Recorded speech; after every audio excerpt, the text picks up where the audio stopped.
लेना चाहो यतीम खाना दा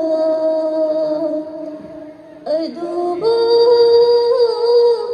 वरदे मादा तुम लंबाना अल्लाह ना नचाएगी राय बख्शीदा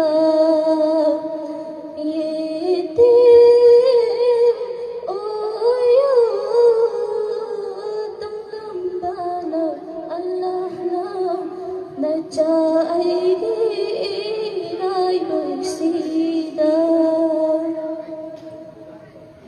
कौबसु अयदे फंजरे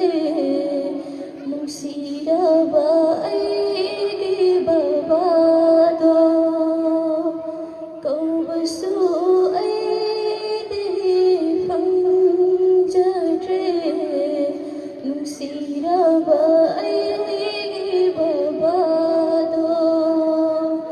अदूबो वरज़ादे इमादा तुम लंबाना अल्लाह ना नचाएगी राय बख्शीदा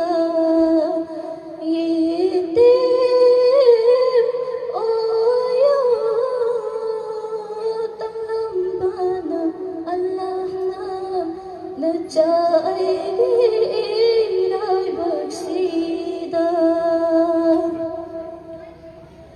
अल्लाह की दमातने खंदुना तमन मेरे नचाबो कुरान और हदीस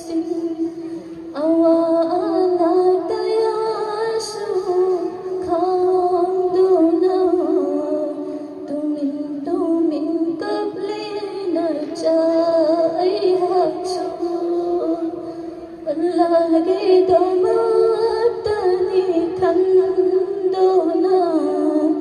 तमहन मेरे नचाबो कुरान और हदीस अवाना तयासु खांदोना तुमिन कबले नचाएहा इमागे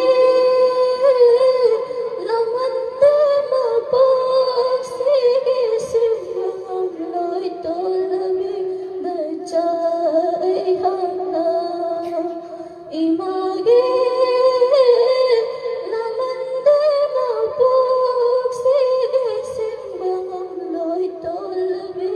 na chai hamna jambiyo na koi na yamna nungsibiyo tolbe yetim ay koi buru jambiyo